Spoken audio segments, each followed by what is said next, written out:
बात होगी राजस्थान के स्कूल भवनों की जर्जर हालत पर।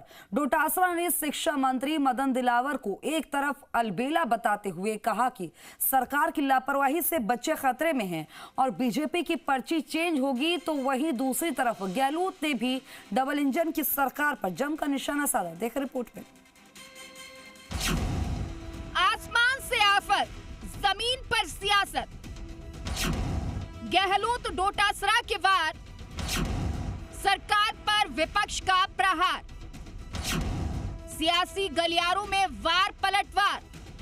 प्रदेश में एक तरफ बारिश आसमान से आफत बनकर बरस रही है, तो दूसरी तरफ कांग्रेस भी सरकार पर लगातार हमलावर है और बारिश में भी सियासत का पारा चढ़ गया है। इसी कड़ी में प्रदेश सरकार पर कांग्रेस के दिग्गज गहलोत और डोटासरा लगातार सियासी बाणों की बौछार कर रहे हैं।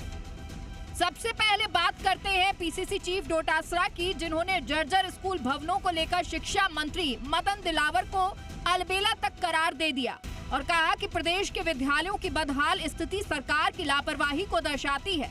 डोटासरा ने कहा कि सरकार शिक्षा के बुनियादी ढांचे को मजबूत करने में नाकाम रही है, जिसके कारण स्कूल भवन जर्जर हो चुके हैं और बच्चों की सुरक्षा खतरे में है। डोटासरा ने शिक्षक तबादले का मुद्दा भी उठाया। और हमारे शिक्षा मंत्री जी तो बहुत ही अलबेले शिक्षा मंत्री हैं। देश में किसी भी स्टेट में ऐसा शिक्षा मंत्री नहीं होगा कि स्कूलें बंद हैं।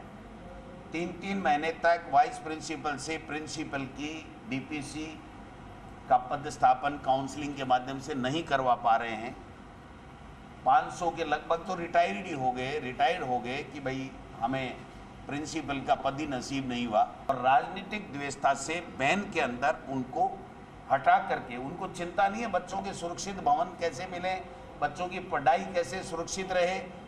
मिड सेशन में अपने एमएलए और आरएसएस जो पैतृक संगठन है इनका बीजेपी का, उसको राजी करने के लिए आनन फानन में राजनीतिक व्यवस्था से 3000 से ज़्यादा के ट्रांसफर शायद आज या कल में करेंगे और उसके बाद में इनकी काउंसलिंग फिर रुकेगी।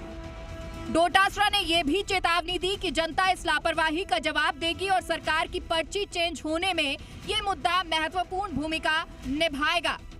वहीं प्रदेश के पूर्व सीएम गहलोत भी सरकार पर जुबानी बाणों की बारिश करने में पीछे नहीं है। उन्होंने कहा कि देश को कांग्रेस की जरूरत है, अगर कांग्रेस एकजुट होगी तो देश मजबूत होगा। गहलोत ने धनखड़ के अचानक दिए इस्तीफे को लेकर भी सवाल उठाए। इस देश को अगर एक व अखंड रख सकती है तो पार्टी कांग्रेस पार्टी, जिसकी विचारधारा संविधान के अनुरूप है।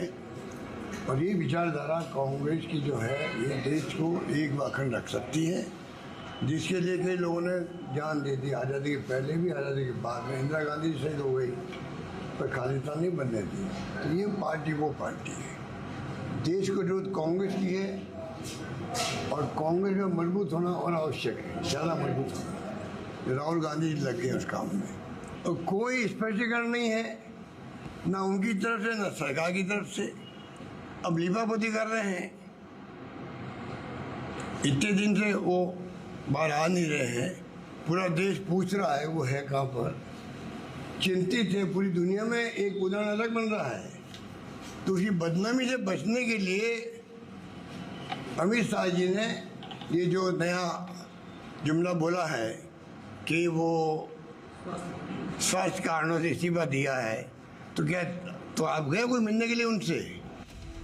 फिलहाल कुल मिलाकर सत्ता पक्ष पर विपक्ष के तंज की बौछार जारी है। अब देखना होगा कि कांग्रेस के दिग्गजों के बयानों पर क्या जवाब आता है।